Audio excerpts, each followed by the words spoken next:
धर्म चक्रवर्ती देवादिदेव परमात्मा महावीर स्वामी परम पुण्य के उदय से परमात्मा के शासन के अंदर में हम सभी को जन्म प्राप्त हो चुका है और ज्ञानी भगवान वर्तमान बहु में हमें मिले इस जन्म को चार रूप से दुर्लभ बताते हैं।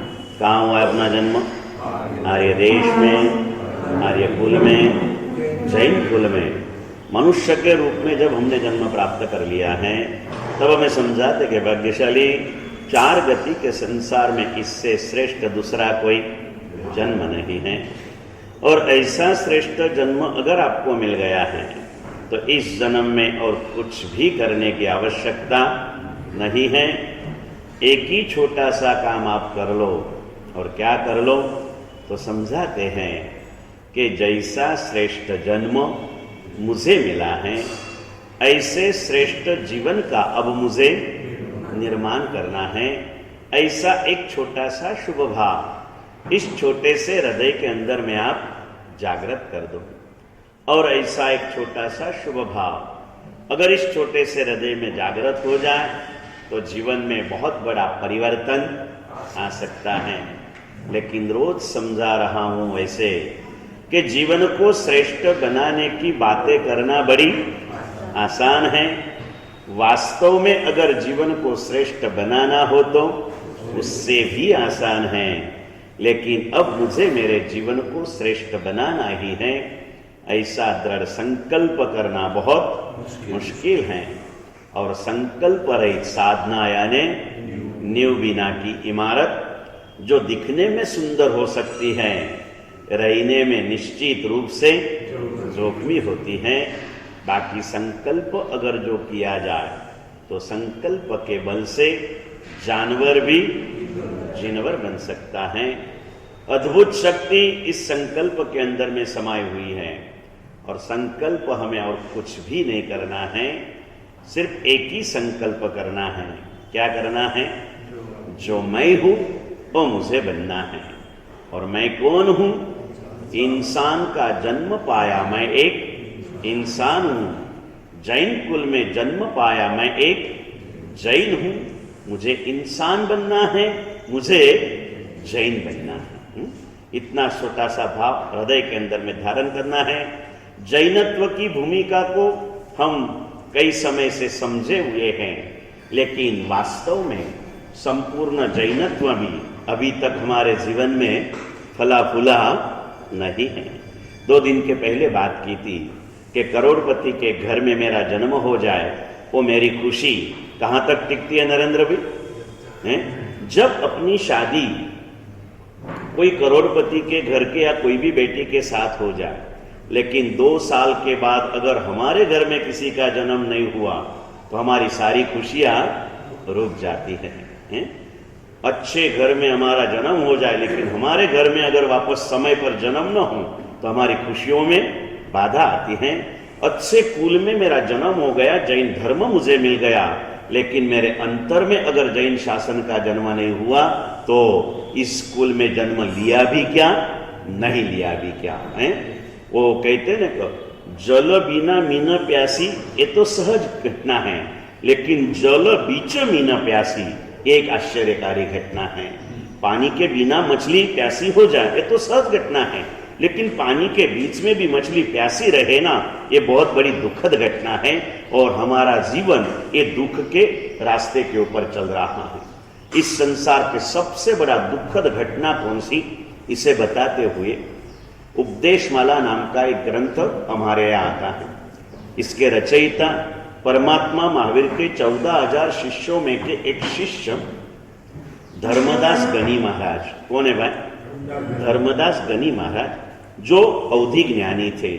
उन्होंने उपदेशमाला नाम के स्तोत्र की सूत्र की रचना की। 500 से अधिक थोड़ी सी गाथाएं उसके अंदर में हैं। और इस गाथाओं के अंदर में इस संसार की, इस काल की, जाने दो, अपने जीवन की सबसे बड़ी ट्रेजेडी का वर्णन किया है। मेरा जीवन दुखी हो जाए ठीक है, लेकिन ट्रेजेडी बन जाए, ट्रेजेडी बन जाए। मैं अनहैप्पी बनूं ना, वो अलग चीज है, लेकिन मैं ट्रेजेडी मेरे जीवन में आ जाए। थोड़ी सी अलग भाषा में समझाऊं, मैं 2 पैसा न कमाऊं तो 2 दिन चला जाएगा, लेकिन 2 रुपये का कर्जा सिर पे बढ़ जाएगा ना तो नहीं चलेगा। ट्रेजेडी सबसे खराब चीज होती है। और अपने जीवन की सबसे बड़ी ट्रेजेडी कौन सी मूलचंद जी?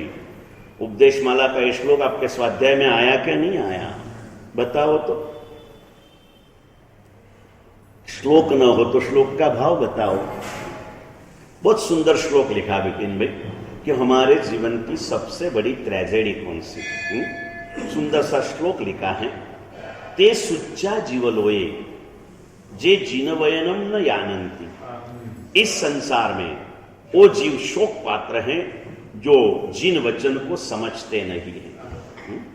लेकिन इससे भी अधिक ट्रेजेडी कौन सी प्रकाश भाई? सुंदर भावों के साथ सुनना है।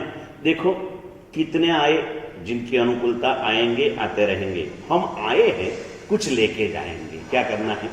सिर्फ सुन के नहीं जाना है। मैं कई बार सवाल करता हूं नरेंद्र भाई, અત્યારે તમારી ઉપર કોઈનો ફોન આવે અચાનક અને મારા માટેનો ફોન હોય, તમે નીચેથી ઉપર ચડતા હો બિપિનભાઈ અને તમને પૂછે કે મહારાજ સાહેબ શું કરે છે, તમે શું બોલો? શું કહો? જવાબ શું આપે? તમને ખબર છે કે વ્યાખ્યાન ચાલુ થવાનો ટાઈમ થયો, હવે અત્યારે મહારાજ સાહેબ વ્યાખ્યાન શું કરે છે? બોલો, વ્યાખ્યાન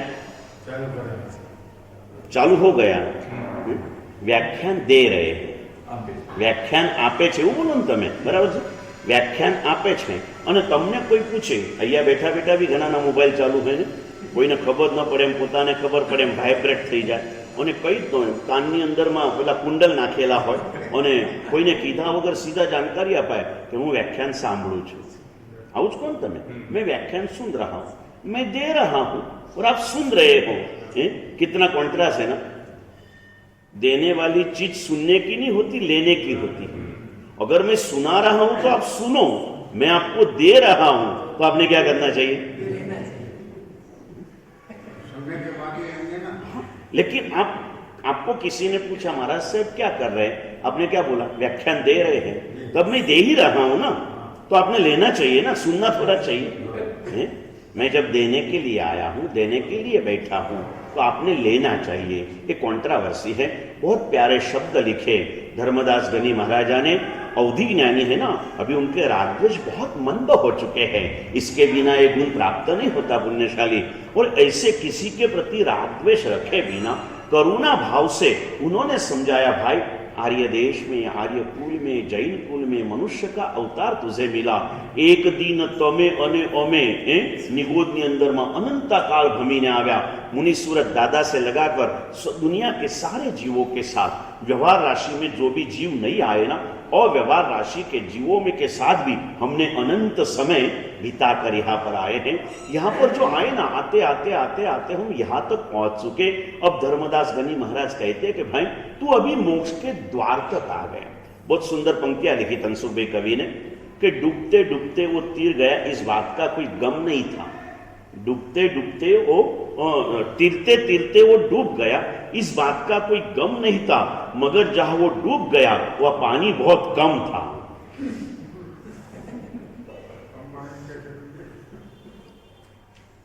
अरबस्तान में इंसान का जन्म पाकर आप दुर्गति में चले जाते, कोई बड़ी बात नहीं थी। दुनिया के 25.5 आर्य देश को छोड़कर 26.5 के आगे अगर आप कोई देश में आप जन्म लेते और दुर्गति में चले जाते, कोई बड़ी बात नहीं थी। लेकिन आर्य देश, आर्य कुल, जैन कुल, मानव का जन्म मतलब मुक्ति के किनारे तक, संसार सागर के किनारे आए, एक कदम उठा लो और आप मोक्ष को प्राप्त कर लो। यहां तक आए और यहां ही आप क्या हो गए? डूब गए। इस बात का तर्क पूज्य धर्मदास गनी महाराजा के हृदय में आया और उन्होंने समग्र संसार की सबसे बड़ी ट्रेजेडी का वर्णन किया। संसार की नहीं, ये ट्रेजेडी मैं आपके लिए क्या कहूं, मेरे खुद के जीवन की है। आपको लगे तो आपके जीवन के लिए सोचना। अगर ट्रेजेडी है तो ट्रेजेडी को हिस्ट्री बनाने की कोशिश करना, बराबर नहीं है। आपको लगता है नहीं, I am well, all is well, आप बोलते हैं ना ऑल इज वेल, सब कुछ ठीक है। आपको आपके लिए अगर समाधान है तो ठीक है, जो होगा वो तो ऊपर वाला हिसाब रखेगा, हम क्या रखेंगे। लेकिन लगे कि नहीं, मैं कुछ तो भी भूल रहा हूं, तो ये भूल करने का समय नहीं है, अभी मैं किनारे आ चुका हूं, अभी तो मुझे बस एक सावधानी से एक कदम संभाल के रखना है और मेरी आत्मा भवपार को बेड़ो पार, આપણે બોલીએ ને ગુજરાતીમાં બેડો શું થઈ ગયો, पार થઈ જશે ऐसे मौके पे। और यहां आकर के जो डूब रहे हैं उनके जीवन का कारण, इस ट्रेजेडी का कारण बताते हुए बहुत ही प्यारे से शब्द लिखे हैं। अच्छे नहीं कहूंगा, प्यारे। कैसे शब्द? सारू तो घणું હોય પણ પ્યારું બહુ ઓછું હોય। એકના એક શબ્દ મામી કહે અને એકના એક શબ્દ મમ્મી કહે ના, મામી સારું કહી શકે પણ પ્યારું કહેવાનું કામ તો मम्मी ज करी सके ने। ये मां बनकर आए धर्मदास गनी महाराज, और उन्होंने कहा कि विपिन तू कहां तक पहुंचा। विपिन भाई माटे को हजी एक स्टेज ऊपर श्रावक कुल में तो आव्या, पण 500 श्रावकोना संघना मुख्य सेवक बनवानुं सौभाग्य पण मळ्युं, जेने तेने नथी मळतुं। घणी वार कहूं कि भाई भारतना प्रधानमंत्री बनवा करता पण थोड़ू उधारे पुण्य भेगू थाय ने त्यारे जैन संघनु सेवकपणुं मळे छे, एमने नथी मळतुं। अहींया दरेक चीजमां तमारे कंईक ने कंईक दयाना भाव भाववाना छे, कंईक साराना भाव भाववाना छे, क्याय स्वार्थनी भावना नथी, क्याय क्रूरता नथी। यहाँ आवो, जो बी करोगे, रोज रातना बेसो छो ने, शेना विचारो आवे? जीव दयाना विचार आवे, साधर्मिक भक्तिना विचार आवे, प्रभु भक्तिना विचार आवे।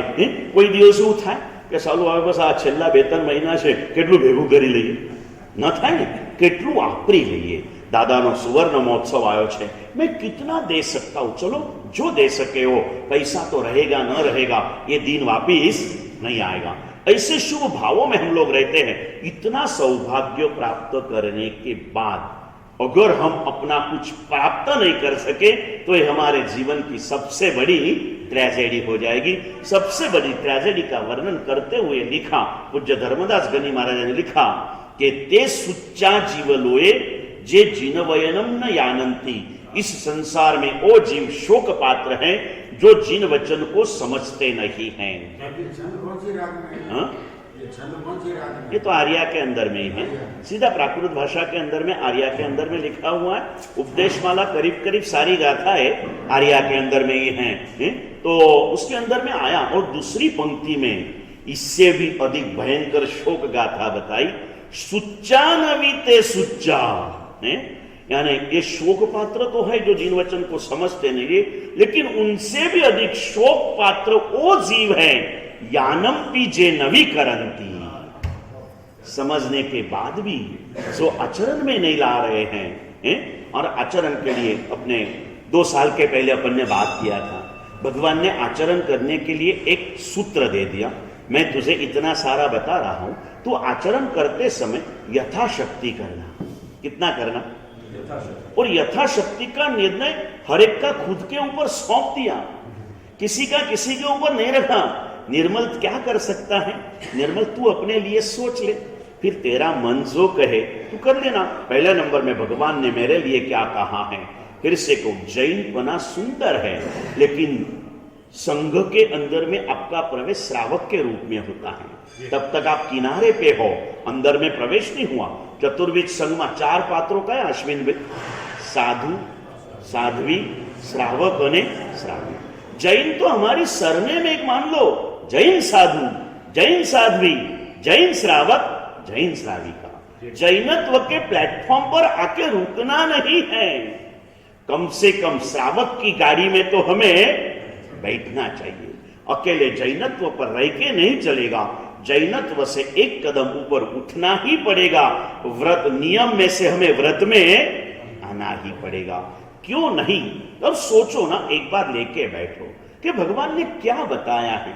कुछ भी मुश्किल नहीं है। कल जो बात बताई मैंने कि वो युवा लोग आने के लिए तैयार नहीं थे, पहली शिविर में जबरदस्ती 400-450 को इकट्ठा किया, उसके बाद चारों शिविर में अपने आप भागते दौड़ के आए, क्योंकि एक जो मिसअंडरस्टैंडिंग था। और मैं समझाता हूं कई बार आजाद भाई कि हमारे जीवन की मुश्किलों के 2 कारण हैं। मुश्किलों के 2 कारण विपिन भाई, कौन से?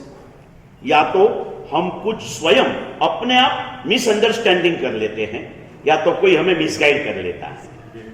और इस दोनों के कारण हम इधर उधर भटकते रहते हैं। कोई आके हमें पहले तो हम स्वयं मिसअंडरस्टैंडिंग कर लेते हैं, नहीं तो कोई आके हमें मिसगाइड कर देता है। पहला नंबर में लागे दीक्षाની વાત કરું રોહિતભાઈ, ઘણાને એમના વાત થઈ કીધું આ શું થઈ ગયું, પેલા નાનો બાબલો રડતો હોય ને એટલે મમ્મીને શું કીધું, બહુ રડીશ કે પેલા બાબાને પકડાઈ દઈશ। એટલે બચપનથી એના મનમાં એમ થયું કે મને પકડી લઈ જનારો છે, એટલે બાબાના માટે એના મનમાં એક ભીતિ બેસી ગઈ। એમ દીક્ષા માટે બચપનથી એક ડર બેસાવ્યો, બહુ અઘરું હે, આના તો બહુ અઘરું ભાઈ, આપણાથી કઈ થાય, તારાથી થાય એવું હતું, માટે જ કર્મ सत्ताए तने जैन कुल में मोकल्यो। कुछ तो भी थोड़ा सा भूतपूर्व पृष्ठों का स्मरण कीजिए। मैंने कहा था रामचंद्र जी के पूर्वजों में वज्रबाहु का संवाद आपको सुनाया था, याद है कि भूल गए धनसुख भाई ने?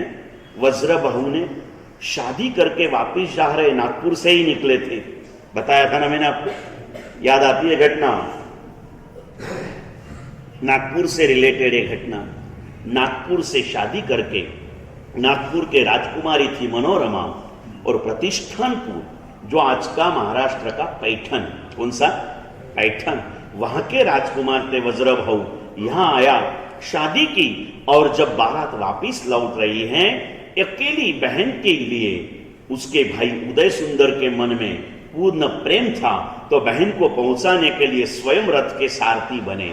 और जब रथ जा रहा था, मान लो ना यवतमाल का ही जंगल, क्योंकि हम इतने सारे रास्ते में ना, सबसे बड़ा जंगल वही 20-25 किलोमीटर में फैला हुआ है, वही जंगल होगा, ऐसा इतिहास कहीं लिखा नहीं है। जंगल के बीच में से जा रहे थे, अचानक वज्रबाहु ने रथ खड़ा रखा, नीचे उतरे, और इतने सारे सौंदर्य के बीच में उन्हें न सौंदर्य दिखा, न अच्छे पेड़ दिखे, न अच्छे फूल दिखे, न अच्छा फल दिखा, न बाजू में बहते हुए झरन दिखे। उन्हें एक दूर टेकरी के ऊपर, शिखर के ऊपर, एक पेड़ के पास ध्यानस्थ खड़े साधु की तरफ उनकी दृष्टि हो गई, उनकी दृष्टि गई, और उधर देखा, और जैसे उदय सुंदर ने पूछा, क्यों बनेवी जी, क्या सोच रहे हो? उन्होंने कहा, देख उदय सुंदर, ये कितना सौभाग्य, ये तो जंगल में मंगल हो गया। उदय सुंदर हंस पड़ा, बोले क्या आदमी है ये? अप्सरा जैसी पत्नी बाजू में है, ताजी शादी हुई है, मन को बहका दे, ऐसा सुंदर सा वातावरण है, संसारिक भौतिक हिसाब से वो सुंदर सा वातावरण था ना, और इसको ये नहीं दिख रही है, और कौन दिख रहे हैं? उसने हंसते हंसते कहा, बनेवी जी का दीक्षा ना वैराग थयो होय ने दीक्षा ना भाव थया होय तो कहजो, हुई साथे। और उस समय वज्रबाहु ने कहा था, उदय सुंदर, वैराग्य की बात अगर करते हैं तो सुन ले, श्राविका का बेटा मां की कोख में आया ना, तब से वैरागी होकर के ही आता है। आप सब वैरागी हो, लेकिन शायद आपके माता पिता ने या तो आपसे अपराध किया है, आप जब कोख में थे तब से आपने ये नहीं किया है, माता पिता ने आपको लोरिया नहीं सुनाई। नहीं तो मैंने बताया था पहले रविवार के प्रवचन में माता पिता के ऊपर दिया था ना, तो मदालसा माता का लोरी मैंने आपको सुना थी, पालने में बालक को डाल के झुलाते हुए सोना उसके बदले जागने की प्रेरणा देती, क्या बोलती थी? शुद्धोसी बुद्धोसी निरंजनोसी संसार माया परिवर्जितोसी त्यज मोह निद्राम भज सार भावम मदालसा वाच मुआच एवं। हे भाई, तू शुद्ध है, तू बुद्ध है, तू निरंजन है, संसार की माया से तू मुक्त है, मोह की निद्रा को छोड़ दे और सार भाव को ग्रहण कर ले, અને માનવ જીવનનો એક જ સાર સંયમ વિના।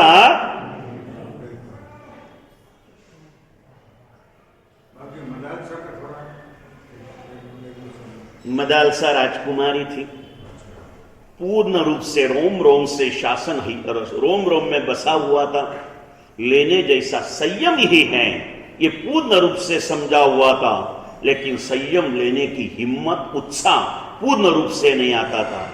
संसार का प्रारंभ करना था, उसने कंडीशन किया, पिताजी से कहा, पिताजी जो राजकुमार मेरा कहा मानता है ना, उसके साथ में शादी करूंगा।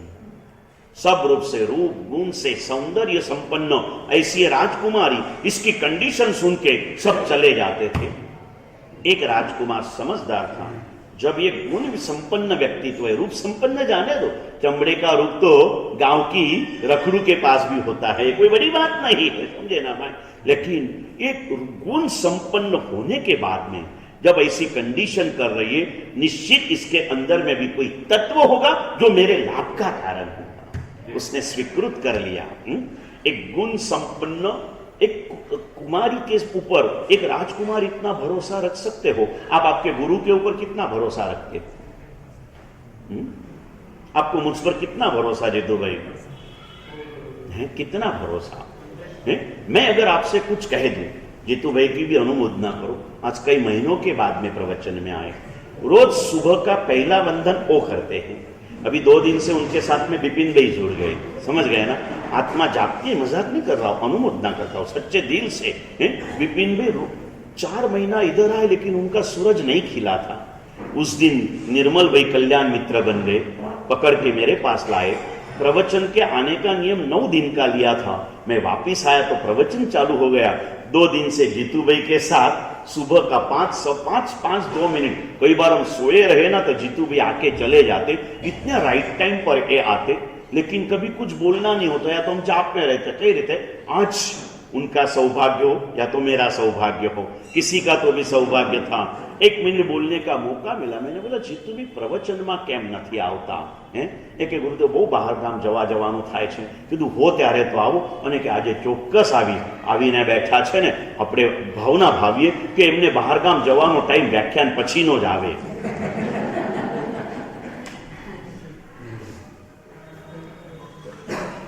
सुंदर सा सौभाग्य, क्यों प्रमाद कर रहे हो? यथाशक्ति शब्द के ऊपर अपने आप का चिंतन करो, वास्तव में मैं यथाशक्ति कर रहा हूं या नहीं कर रहा हूं। कितने हमारे आचार, फिर से कहता हूं, जैनत्व तो प्लेटफॉर्म है, ये कोई गाड़ी नहीं है मोक्ष में जाने के लिए। मोक्ष में जाना है तो कम से कम श्रावक की गाड़ी में तो प्रवेश करना ही पड़ेगा। जैनत्व सुरक्षित है, प्लेटफॉर्म पर आप रहे ना तो सुरक्षित हो, लेकिन प्रगति के लिए एक कदम तो ऊपर उठाना ही पड़ेगा, इसके बिना चलेगा नहीं। और भगवान ने यही कहा, आपको बीच में कहा था मैंने कि प्रभु का वचन सत्य है, ये हमारे सम्यक दर्शन का प्रारंभ है, लेकिन उसके आगे बढ़ना है, गति करना है। अभी आ रहा है ना, अभी तो आज मालूम पड़ेगा क्या होगा क्या नहीं, लेकिन भाजप और महायुति का सूत्र था, भाजप महायुति आहे तर गति आहे, महाराष्ट्राची प्रगति आहे। भाजपनी युति थाय के न थाय, मारी मारा प्रभुना वचन साथे जो युति થઈ જાય ને તો મારી પ્રગતિ તો नक्की है, नक्की राखजो पुण्यशाली। मैं क्या कहूं, अपने अभी 14 के दिन बोले थे और 14 के दिन बोलेगे ना, जब पूर्ण प्रतिक्रमण पूर्ण होता है, 15 दिनों के पापों से आत्मा निर्मल हो जाती है।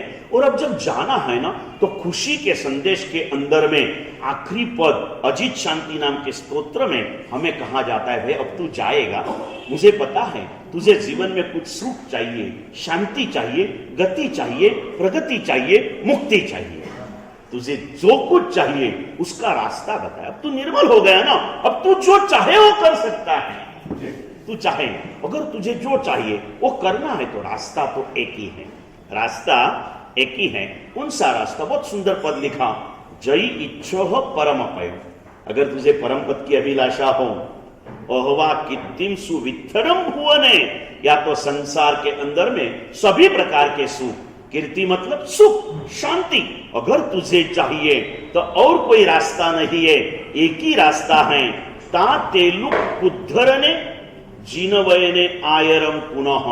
तो क्या करो, तीनों लोक में उद्धार करने के लिए समर्थ हो ऐसे जिन वचन के प्रति आदर करो। जिन वचन के प्रति आदर का मतलब सिर्फ प्रेम नहीं, आदर मतलब आचरण करो, यथाशक्ति आचरण में लाओ। और यथाशक्ति को सोचो, मैंने कहा था प्रभु का वचन सत्य है, ये तो हम सब मानते हैं। भगवाने कीधु बराबर है, पण यार महाराज आपणाथी नथी थतुं, आ तारू मिथ्यात्व तने बोलावे छे। प्रभु का वचन सत्य है, हमें मूलचंद जी को मालूम हो, मुकेश भाई को मालूम हो, निर्मल भाई को मालूम हो, उत्तम भाई को मालूम हो, इसका सूत्र कौन सा है? तमेव सच्चम निसंकम जम जिनेहिम भवेयम। मेरे प्रभु ने जो कुछ कहा है वही संसार में सत्य है, ये मान्यता, ये भावना, ये सम्यक दर्शन की प्राथमिक भूमिका है। अब इससे ऊपर उठो बराबर છે ભગવાન આપણે બિલકુલ ના નથી કહેતા, પણ શું કરીએ યાર, મારાથી નથી થતું, ના આ તારું મિથ્યાત્વ તને બોલાવે છે। તારાથી જે નતું થવાનું એ પ્રભુ ત્યારે જ ના કહીને ગયેલા હતા, આ તું ના કરતો। અત્યારે પ્રભુએ જેટલું કરવાનું કીધું છે ને એ તારાથી શક્ય છે એટલું જ કીધું છે, અને આ વાતને તું શ્રદ્ધાપૂર્વક સ્વીકારી લે। उसका दूसरा सूत्र बताया, शक्यानुष्ठानो जिन वचनो। जिन वचन शक्य अनुष्ठान रूपी है, अशक्य कुछ भी नहीं है। जिन वचन अशक्य जो था वो प्रभु स्वयं मना करके गए हैं। जो कुछ कहा है वो शक्य वचन के रूप में कहा है। बस तेरी श्रद्धा का तू थोड़ा सा ऊर्ध्वीकरण कर दे, अपनी मान्यताओं से बाहर निकल जा और यथाशक्ति के ऊपर चिंतन कर ले। यहां पर बैठे हमारे बिपिन भाई स्वयं डायबिटीज के पेशेंट है और इसीलिए उनको रात्रि भोजन करना पड़ता है, दिल में दर्द भी होगा। मैं बिपिन भाई को एक सवाल पूछूं, उनके साथ में जो भी डायबिटीज वाले बैठे सभी के लिए ये सवाल होगा, अगर तमे 8मा वर्षे दीक्षा लई लीधी हो અને 60મા વર્ષે તમને ડાયાબિટીસ આવી હોત તો તમે રાતના કેટલા વાગ્યા સુધી ખાધું હોત? साधु और श्रावक की कक्षा है कि संसारी का डायबिटीज और साधु का डायबिटीज कोई अलग नहीं होता, एक ही होता ना। आज भी हमारे साधु जीवन में, मैं हंसने की बात नहीं कर रहा हूं, मैं आपको तत्व दे रहा हूं पुण्यशाली, समझ गए ना। साधु और श्रावक को जो रोग साधु को होते हैं सब साधु को होते हैं, फिर भी साधु एक लिमिट से नीचे नहीं हटता है। आप क्यों उतरते हो? क्योंकि आप अपने आप को जो मानना चाहिए यथाशक्ति की व्याख्या को आप लोग नहीं स्पर्शे। यथाशक्ति श्रावक जीवन में प्रवेश करना है, नियमों में से व्रत में आना है। हो के क्या होगा? मौत आएगी। और मैं इसलिए बार बार ये नाम लेता हूं कि आपके बीच में है, सभी से रिलेटेड है। वो गणेश काका 14 साल के पहले, उससे 35 साल तक उन्होंने पहले के 35 साल एक व्यासना नहीं किया था। पर्युषण के 8 दिन एक श्रावक के श्रद्धा संकल्प के साथ वो रात्रि भोज का त्याग करते थे। बाकी 352 दिन 8म हो या 7म हो, 13 हो या 14 हो, उनके लिए सब समान था।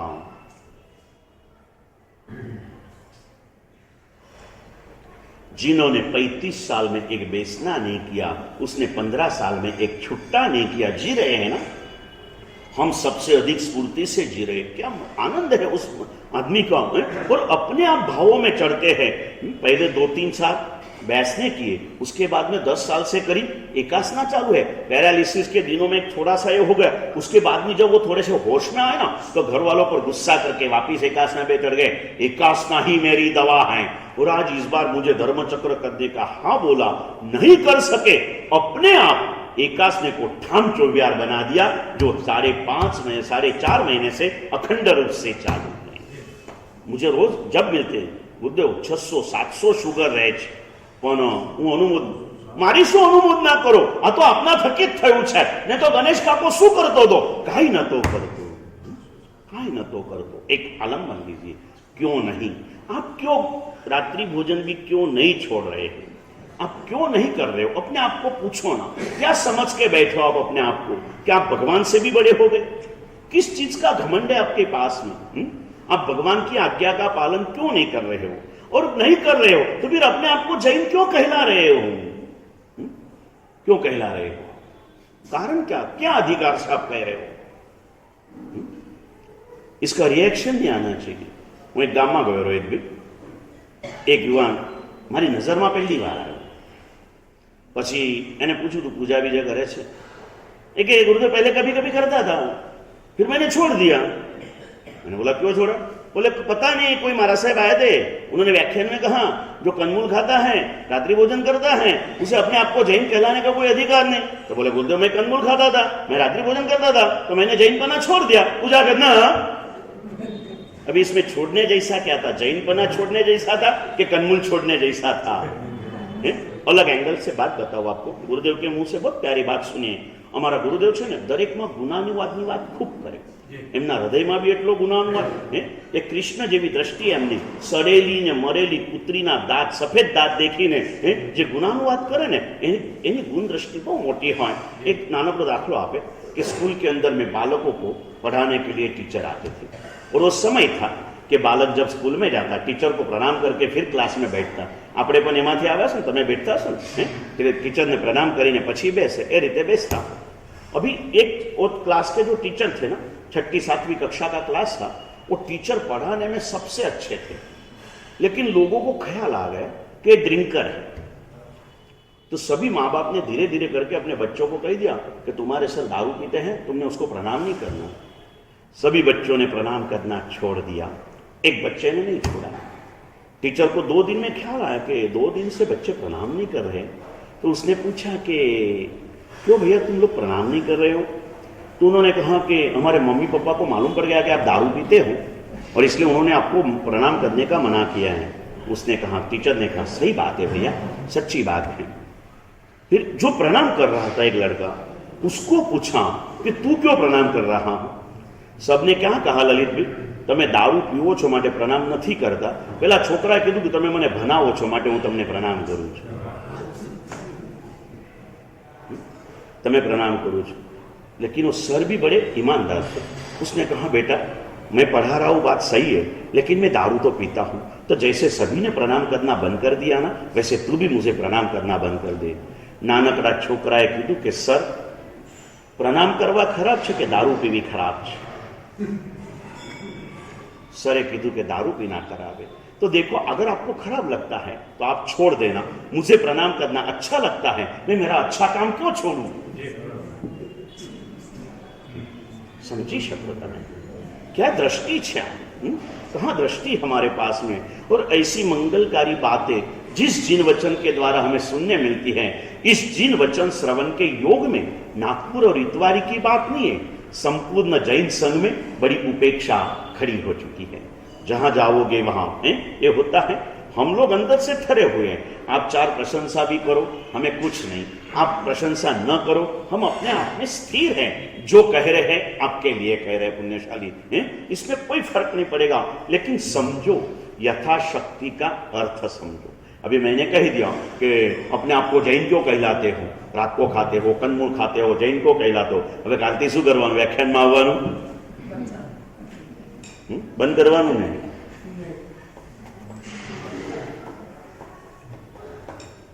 अपने आप, ये मैं नहीं कह रहा हूं पुण्यशाली, फिर से एक बार, तेनम भगवया एवं अखाय, प्रभु स्वयं कह के गए, तू आया मेरे शासन में, मुझ पर भरोसा कर, तू मेरे मार्ग पर चलेगा ना, तुझे कभी कोई नुकसानी नहीं होगी, तेरा भला ही होगा।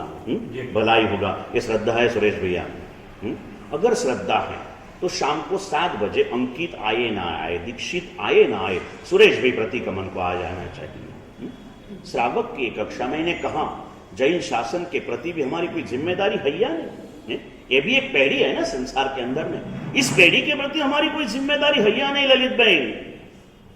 इस पेढ़ी के प्रति, और इस पेढ़ी के प्रति जिम्मेदार बनने के लिए मैंने चातुर्मास प्रारंभ होने के पहले, प्रवेश के बाद एक प्रवचन दादावाड़ी में किया था। हर गांव में कहता हूं, नागपुर में उस दिन ये स्कीम बताई थी, उसके बाद में 4 महीने में बात नहीं आई। आज आपको फिर से बताऊं, जैन शासन में अगर 3 प आ जाए ना, तो जैन शासन का पूर्ण परिवर्तन हो सकता है। और वो 3 प कौन से याद है जयकुमार भाई? रोहित भाई बोलो तो। दरेक बाळको पाठशालामां आवे, दरेक बाळको पाठशालामां आवे। बाळकनी व्याख्या શું કરશો? બાળકની ઉંમર ના સમજો જીતુભાઈ। જ્યાં સુધી 5 પ્રતિક્રમણના સૂત્રો નથી આવતા ત્યાં સુધી તમે આધ્યાત્મિક બાળક છો। છતાં ઉંમરના હિસાબે આવીએ, 15 વર્ષની ઉંમર સુધી બાળક બનો। દરેક બાળકો પાઠશાળામાં આવતા થઈ જાય, દરેક યુવાનો પ્રવચનમાં આવતા થઈ જાય। બીજો દરેક યુવાનો પ્રવચનમાં આવતા થઈ જાય। 15 થી 55 વર્ષ સુધીના બધા યુવાનો બનો અને દરેક વડીલો પ્રતિક્રમણમાં આવતા થઈ જાય।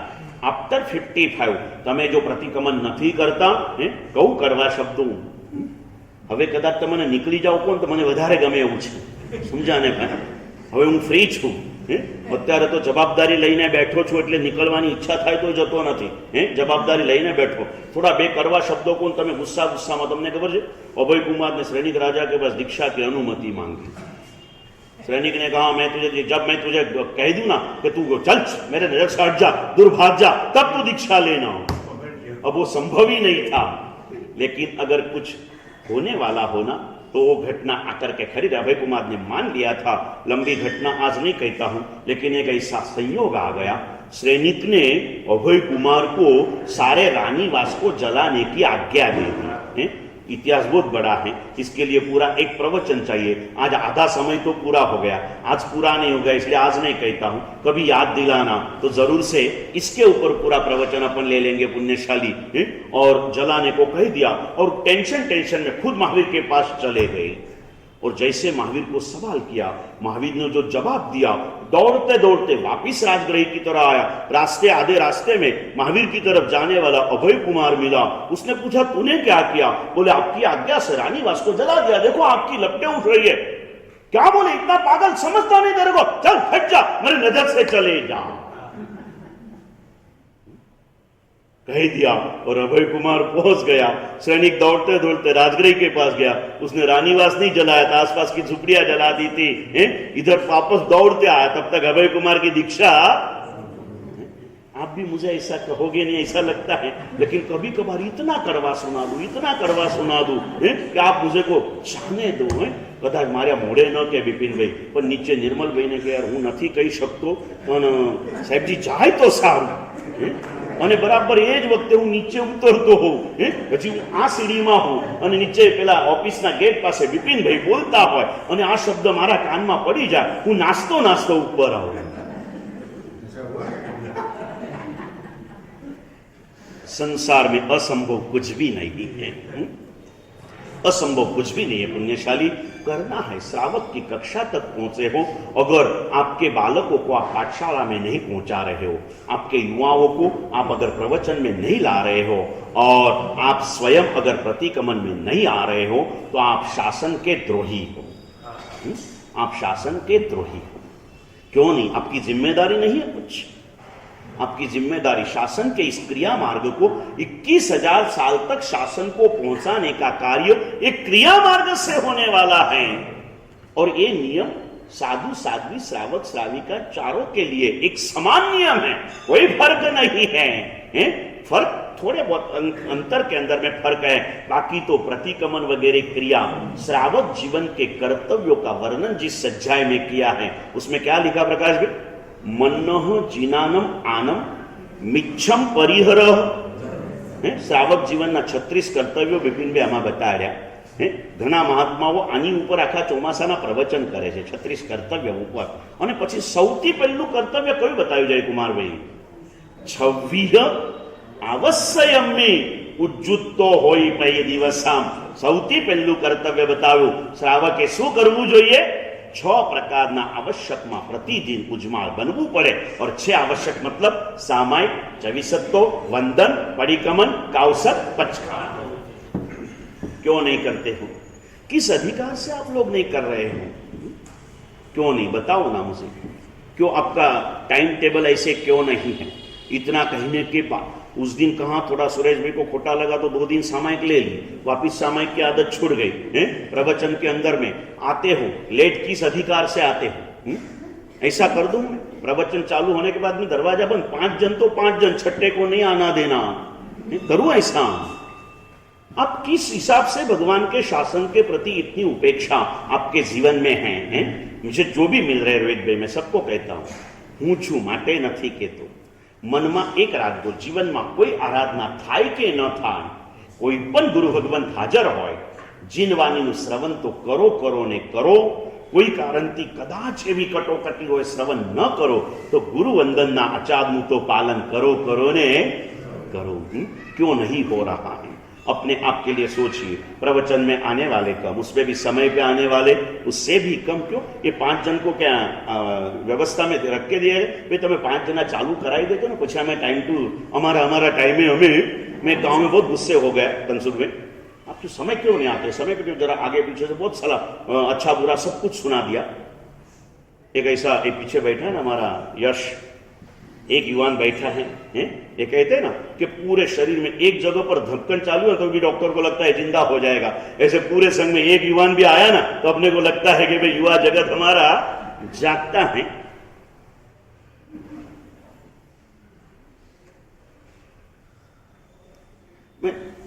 समय के लिए बहुत जरा थोड़े भले बुरे शब्द कह दिए।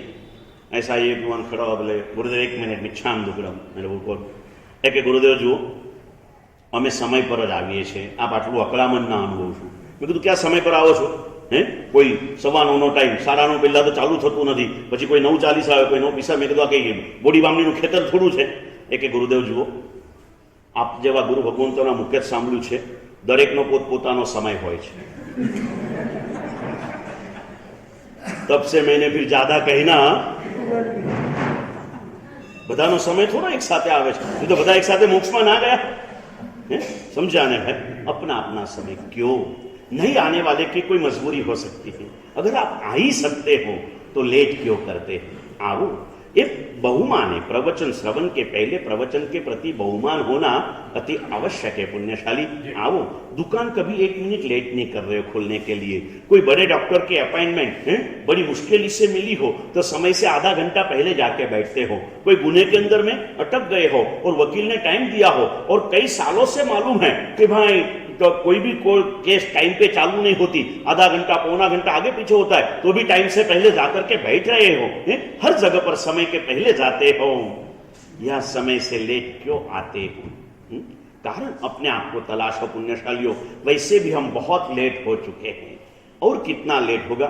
सुंदर सी बात आती है, कलकत्ता हाईकोर्ट के रिटायर्ड जज थे, राजा बाबू उनका नाम था, रिटायर हो गए थे और ऐसे ही रोज सुबह गंगा स्नान के लिए जाते थे। वहां हावड़ा नदी गंगा नाम है उसका। रोज सुबह जाते थे, आज भी जा रहे थे। करीब 80-85 साल की उम्र थी, लेकिन एकदम हेल्थ अच्छा था, सुंदर सा है। हमारे मुलचंद जी है ना 80-85 साल में भी एकदम हलते चलते हैं। दीक्षा नहीं लेनी इसलिए थोड़ा रोने की बातें करते हैं, बाकी आज भी ले सकते हैं, समझ गए ना? एक सामायिक लेने का भी भाव नहीं होता। दीक्षा नहीं ली तो क्यों नहीं, प्रवचन में सामायिक। ऐसे समझदार श्रावक भी नहीं लेंगे तो फिर हम जाएंगे कहाँ, हम रोएंगे भी कहाँ? क्यों नहीं करते हो? सबने करना चाहिए, सभी कर सकते हैं ना, क्या प्रॉब्लम है? આવી જાય। બિપિન ભાઈ ને કપડા બદલવા જવાનો ટાઈમ ના હોય તો કાંઈ નહીં, અહીંથી કટાસનું લઈને બેસી જાય, 2 ઘડી બેસો જ છો ને। સામાયિક લેવાનું ના આવડતું હોય તો 3 નવકાર ગણીને સામાયિકના ભાવ સાથે બેસો, क्यों नहीं? करो कुछ ना कुछ, ये करना चाहिए। कितना समय बीत गया पता नहीं है कि राजा बाबू रोज सवारे गंगा स्नान करवा जाए, रोज की तरह आज भी जा रहे थे।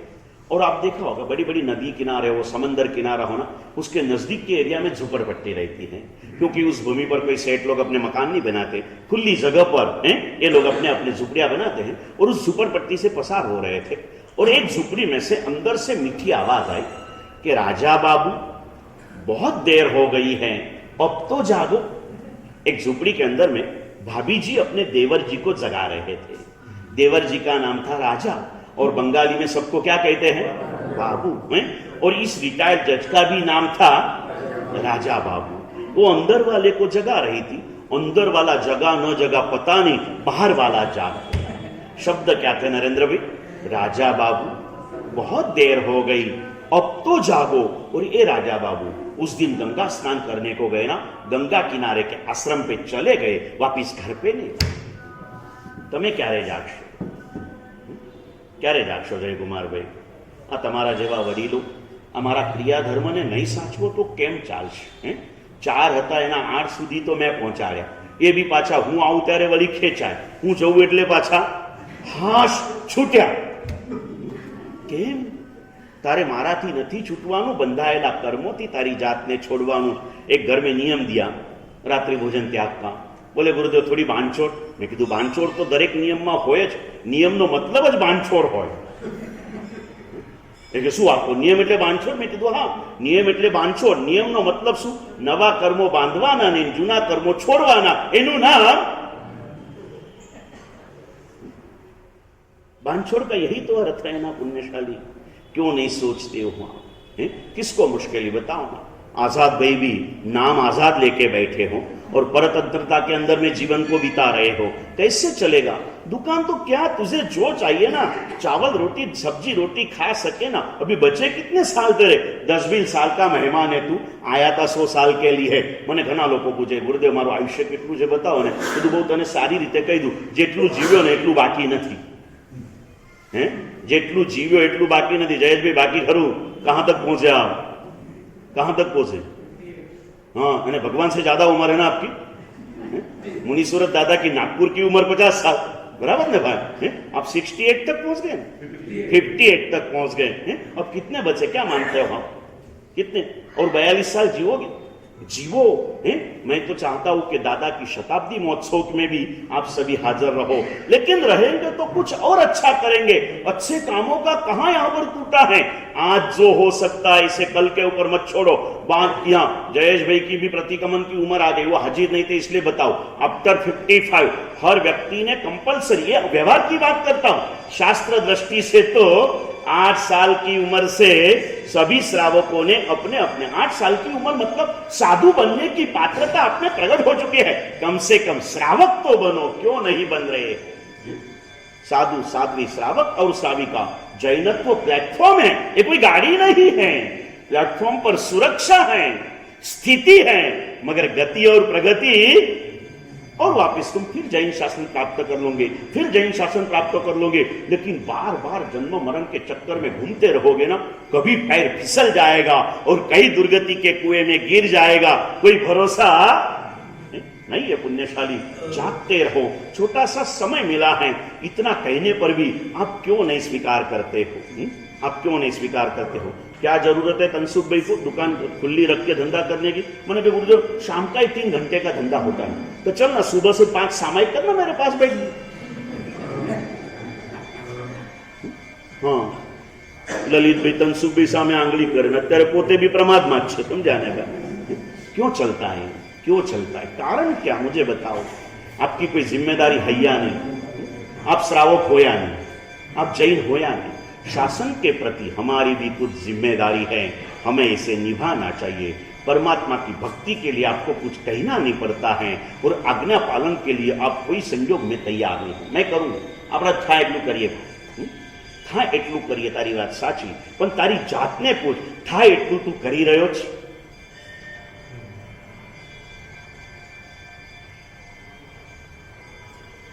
कर रहे हो? क्या नहीं होता? नरेंद्रभाई તમે સામયિક તો ચાલુ કરી હતી વ્યાખ્યાન, વળી પાછી છૂટી ગઈ છે ને, કરજો। અમે છીએ ત્યાં સુધી જેટલા સંસ્કાર પડાય એટલા પાળી લેજો। सुंदरता के साथ आगे बढ़ना है पुण्यशाली। श्रावक की कक्षा में हमें प्रवेश करना है। नियम में से हमें कहाँ आना है? व्रत में आना है। नियम में से व्रत में प्रवेश करना है, और श्रावक जीवन के व्रतों के पालन के लिए, व्रत चाहे श्रावक जीवन का हो चाहे साधु जीवन का हो, अगर एकदम डीप से बात करूं तो सभी धर्मों का मूल अगर कोई है तो दया भाव। श्रावक का भी पहला व्रत स्थूल प्राणातिपात विरमन व्रत, साधु जीवन का पहला महाव्रत सर्वथा प्राणातिपात विरमन महाव्रत, बराबर है।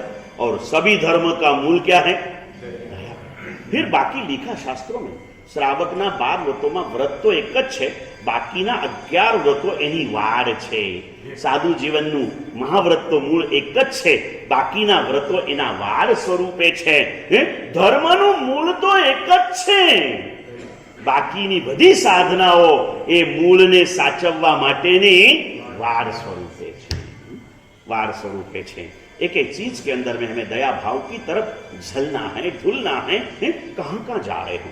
पूरा 4 महीने का आपका पुरुषार्थ आप निष्फल बना रहे हो। जैसे शादी का माहौल चालू हो गया है और पूरे हमारा ये धर्म का महल गिर गया, भूकंप आ गए हैं।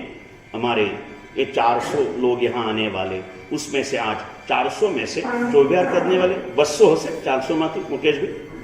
ઇતવારી સંઘના આપણે 400 જણા ગણીએ ને ત્યારે ઓલરેડી લગભગ મોટા સ્વામી વાત્સલ્યમાં 400 સાડા 400 જણા આવે છે, બરાબર છે?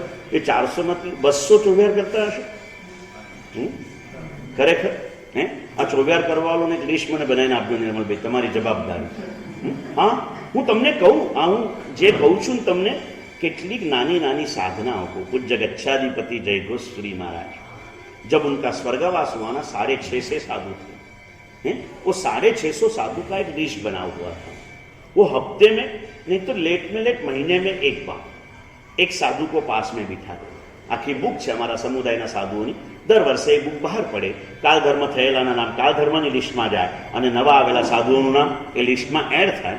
गच्छाधिपति मोड़ा मोड़ा 1 महीने एक साधु ने लईने बेसता અને પછી પેલો સાધુ અંદરમાં કેબિનમાં હોય સાહેબ, પણ કેબિન બી એવી હોય કે બહાર હોલમાં બધા ઉપર નજર હોય અને ત્યાં બેસે અને સાધુને કહે ચલ નામ બોલ, પછી એ નામ બોલે.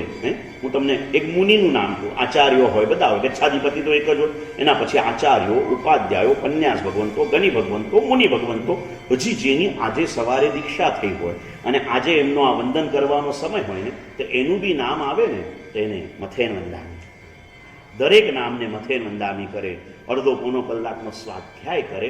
આ જે 200 જણા રાત્રિ ભોજનના ત્યાગી હોય ને, એક દિવસ આપણે એને અહીંયા અનુમોદના કરીએ. અમારે ત્યાં એવાય મહાત્માઓ છે, ચોમાસાના 4 મહિના રાત્રિ ભોજન ત્યાગ જે કરે ને, કારતક સુદ પાંચમ પછીના રવિવારે એનું બહુમાન સંઘ તરફથી કરાવે. કેટલા નીચે આપણે ઉતરી ગયા ને, રાત્રિ ભોજનના ત્યાગીઓના અમારે બહુમાન કરાવવા પડે, એ સ્થિતિમાં જૈન સંઘ પહોંચી ગયો છે. પણ એ જે કરતા હોય, લાવશો લિસ્ટ, मैसेज મૂકી दो, एक मैसेज मुकाई दो विपिन भाई, आज भी जो पुण्यशाली रात्रि भोजन का त्याग करते हैं उन्होंने अपना नाम निर्मल भाई के पास लिखा देना, निर्मल भाई નો નંબર સાથે આપી દેજો, બરાબર છે? આ લિસ્ટ લાવો અને એક દિવસ એ બધા અહીંયા આવે કે ના આવે, એ બધાને આપણે નામ લઈને ભાવપૂર્વક શું કરીએ? वंदन करिए. आज तक 12 ही महीने रोज प्रतिक्रमण करने वाले भाइयों और बहनों के नाम एक लिस्ट बनाओ, कई करो के ना करो, मार महीना में एक बार ये बधाने शू करो? भावपूर्वक अनुमोदना भावे वंदन करो. कैसे कैसे? वैसे कुछ हम के निष्प्राण नहीं है, भाव प्रांत तो हमारे आज भी जीवित हैं. मैंने सवारे मुकेश भाई के गुरुदेव काले 20 आंबेल थया, पहला दिवसे 22 હતા, કાલે 20 થયા. એ કે અત્યારે 20 આંબેલ અમારા ઇતવારીમાં થવાને એટલે એક આશ્ચર્ય છે ગુરુદેવ, કે 20 આંબેલ એટલે એમનો કહેવાનો ભાવ કે અનુમોદનાના ભાવ હજી પણ આપણા હૃદયમાં જાગતા છે. आज शायद 50 का आंकड़ा भी आ सकता है, जो भी होगा हो सकता है. आंकड़े का खेल नहीं करना है, ये कोई सट्टा बाजार नहीं है कि आंकड़ों के ऊपर ये कोई बंबई वर्ली का मटका नहीं है कि आंकड़े के गणित के ऊपर हम हमारे आंकड़े का गणित खेलें. नहीं, हमें अनुमोदना करना है. और ये करते करते એવા એવા પણ જીવો છે, એવા પુણ્યશાળી જીવો છે, માતાના ગર્ભથી એમને કાચા પાણી પણ પીધા નથી, એવા જીવો તમારી ને મારી વચ્ચે છે. પુણ્ય શ્રાવકની વાતો કરે એટલે તમે ચોથા આરાનીને એ સમયના તમે ઢાલ લઈને આવો ને, એ લાકડાની તલવારથી ના લડો. આજે પણ એવા પુણ્યશાળીઓ છે, સામાયિક કર્યા વગર એ એક દિવસ પણ એમનો જતો નથી. अपने गुरुदेव के सैकड़ों हजारों भक्तों में जब पुष्य नक्षत्र चालू हुआ ना अमित भाई, तब 4-5 लोग आते थे स्टार्टिंग में, और उसमें मूल धंधुका के वतनी और वैसे उनका रहना बंबई सायन में था.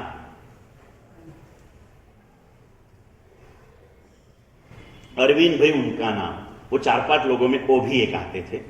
कई बार बंबई से बेलगाम आते ना, रात को 2-2:30 बजे पहुंचते. हमको मालूम था आने वाले हैं, वहां मेहमानों की व्यवस्था रहती, बोलते हाँ सुई जाओ ना, के गुरुदेव सू नहीं, सामायिक बाकी है, थोड़ा सा फ्रेश हो जाते हैं, आपकी आज की भाषा में वॉशरूम वगैरह जाके आते, फ्रेश होके आते और आकर के सीधा सामायिक लेके बैठते. सामायिक लेने के बाद में माला जाप ये करते रहते. करना है तो हर चीज संभव है, असंभव ये पुण्य श्रावक की सामायिक यहाँ हमें दिखती है. ये तो मान लो गुरु के निश्रा में थे, बड़े थे, ये थे. मैं बंबई ओ वालकेश्वर के बाजू का स्मशान घाट, क्या नाम है उसका?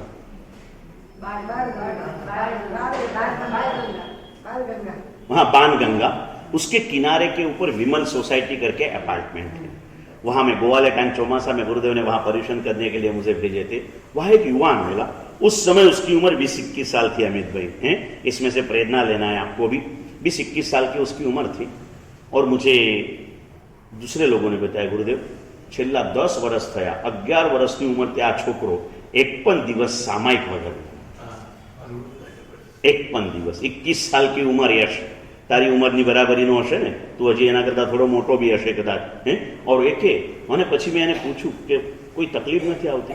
એ કે ગુરુદેવ શરૂઆતમાં બહુ વાંધો નહોતો, કોલેજમાં ગયા પછી ઘણી વાર તો એવું હોય કે સવારે 8 વાગે જઈએ અને રાતના આવતા 8, 9, 10 થઈ જાય. લગભગ તો સવારે કે સામાયિક કરીને જ જવું ગુરુદેવ, પણ જ્યારે કટોકટી આવે ને ત્યારે 2 વખતે આવે. ઘણી વાર સવારે ઉઠતા મોડું થયું હોય એટલે વહેલા જવું પડે, અને આમ રોજ સાંજે 6 વાગે આવતા હોય, એ જ દિવસે રાતના આવતા 8 વાગી જાય. સવારનું બાકી હોય રાતના. એ કે ગુરુદેવ 12 મહિનામાં 5-7 સામાયિક રાતના 11 થી 12 માં પણ થાય છે. करना है तो घनी बार कहूँ ने ધર્મ કરવો હોય તો રસ્તો હાજર છે, ન કરવો હોય तो बहाना हजार છે। बहाना हजार છે। करोगे रुपेश भैया?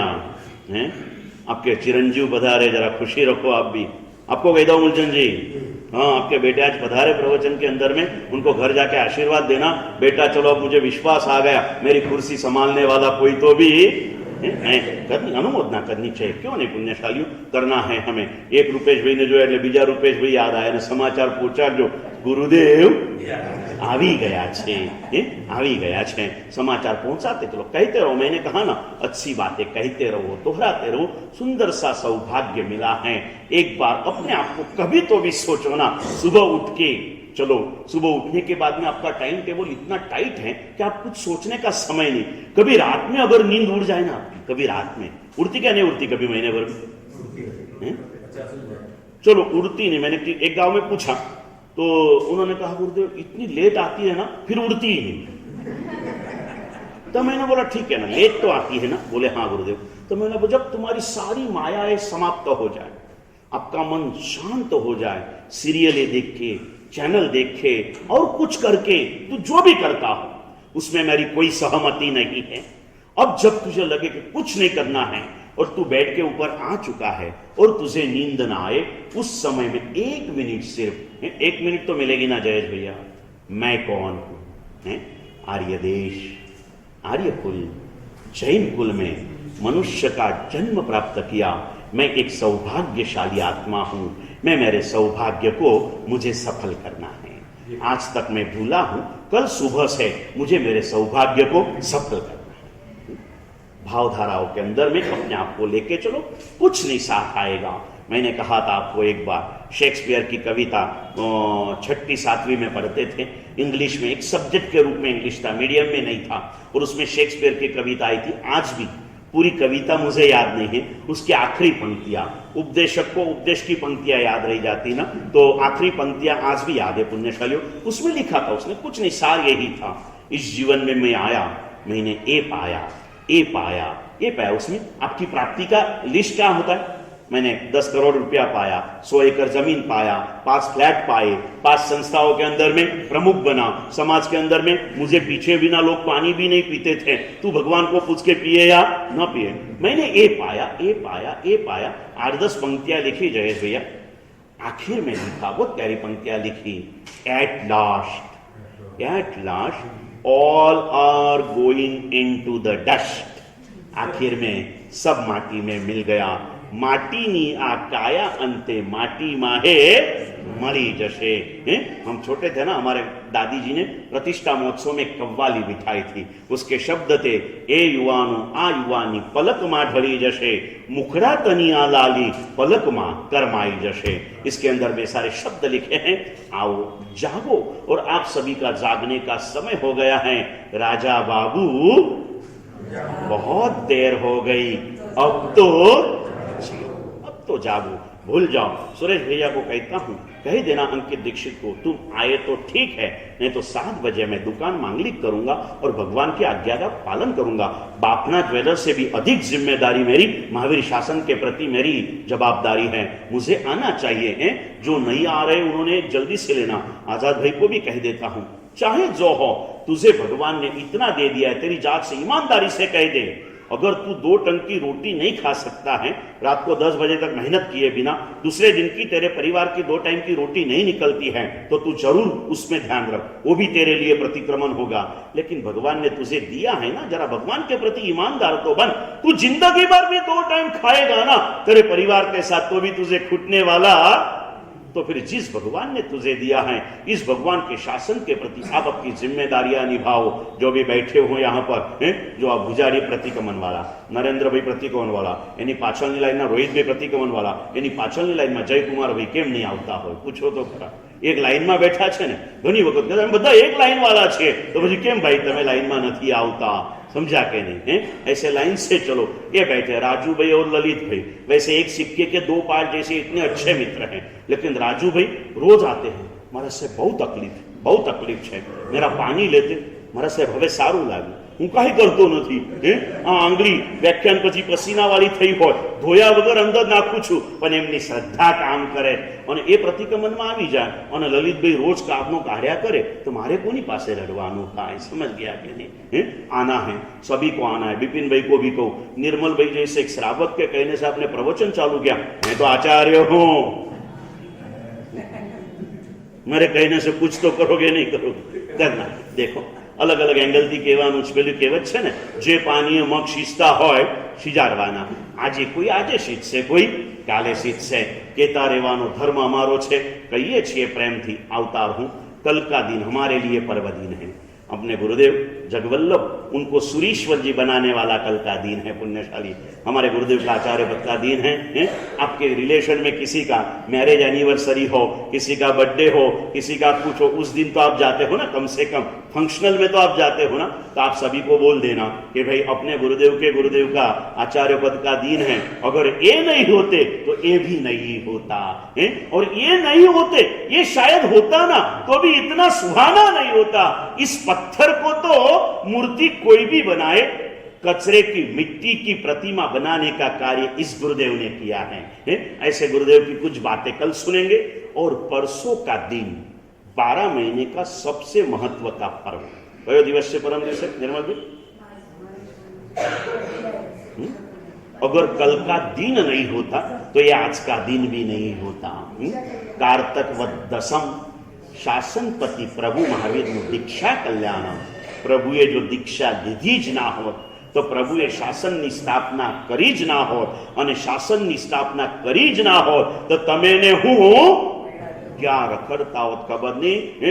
जैन धर्म के कट्टर द्वेषी जो थे एक दिन, और जब जैन धर्म को समझे ऐसे 1444 ग्रंथों के रचयिता पूज्य हरिभद्र सूरी महाराज ने कहा था, हा अनाहा कहम हुंता जैन हुंतो जिनागमो जिन शासनो.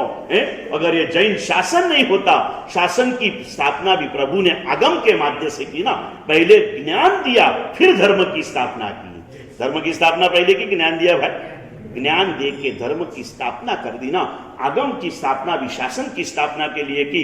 अगर ये शासन नहीं होता प्रभु तो मैं अनाथ होता, और अनाथ ऐसे मेरी क्या दशा होती.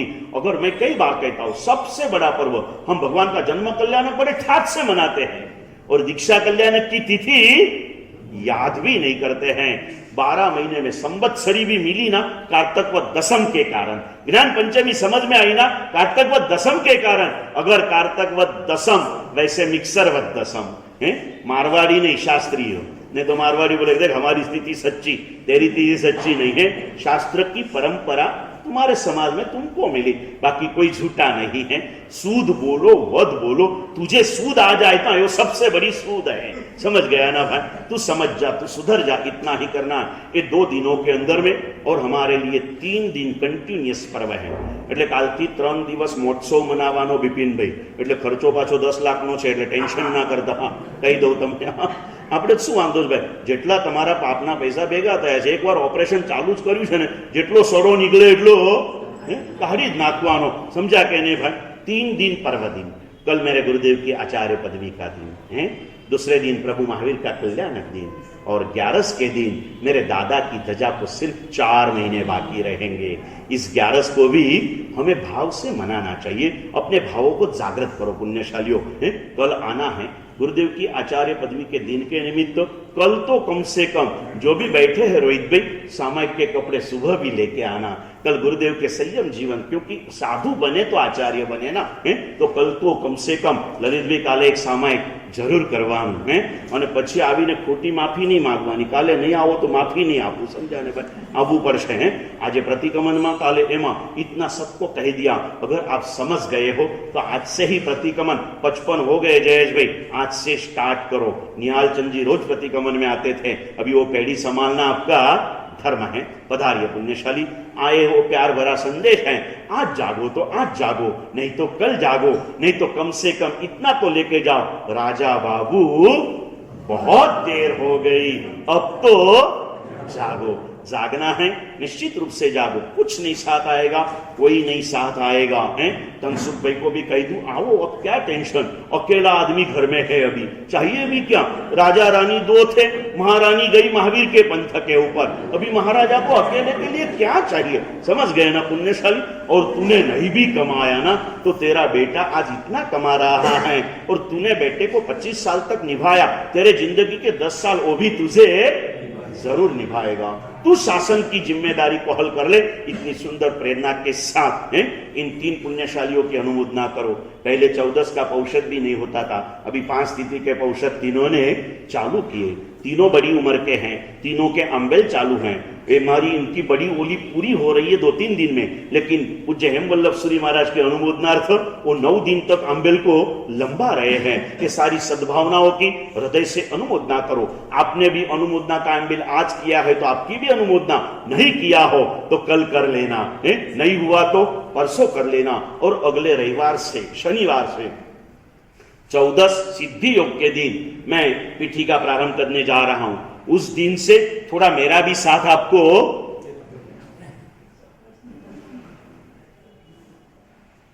उस साथ के अंदर में, जहां जहां भी मैंने पीठिका की पुण्यशालियों, वहां पर मेरे पीठिका के दिनों में रोज एक श्रावक को अट्ठम का पचखान कराता था। 21 दिन की पीठिका हुई, 25 दिन की हुई, 16 दिन की हुई, 14 दिन की हुई, और ये 8 दिन की एक पीठिका। तो 8 श्रावकों के नाम मुझे चाहिए पुण्यशालियों। आज तो ये नक्की है कि पीठिका करना है, फिर कल पता नहीं, क्योंकि छोटे महाराज को वापिस कल हॉस्पिटल जाके आए हैं। अभी तो डॉक्टर ने दवाई देके कंट्रोलिंग करने का किया है। अगर कुछ कारण से, अगर मेरे नसीब में अंतरा ही लिखे होंगे तो क्या होगा पता नहीं, लेकिन मनोरथ पूर्ण है, करना है। अगर कुछ आ गया तो मनोरथ तो रखना ही है पुण्यशाली। अगर उनका ऑपरेशन फिर से करना पड़ा तो शायद मुझे अटकना भी पड़ेगा, लेकिन मैं अटकू ना अटकू, आपको रुकना नहीं है। 9 नाम तो अट्ठम के पहले से दे देना। पहला नाम जीतू भाई का, दूसरा बिपिन भाई का, तीसरा तंसु भाई का, चौथा जयेश भाई का। बिपिन भाई नाम बोलू ना बोलू ये करना है। जिन्होंने धर्मचक्र नहीं किया, एक भी अट्ठम चौमास में नहीं किया, उन्होंने पहला नंबर लगाना। निर्मल भाई कैसे, बिपिन तू करी ले, जो तातू नाम लखाई दे, तारा तीन था तो પછી મને કહી દેજો। ये कल्याण मित्र है ना, कर लेना। एक अश्विन भाई ने भी करना। अश्विन भाई 2-3 વાર नामो तो लखाया पण કરી न શક્યા। કંઈક થશે, एक बार नाम लखवानी भी हिम्मत આવી गई ने, चाल છે, कुछ ना कुछ करना है। अगर मेरी पीठी का आस तो नक्की है, और मुनि सूरत दादा पर विश्वास है कि होगा, लेकिन दादा के से भी अधिक अपने अपने कर्म रहते हैं पुण्यशाली।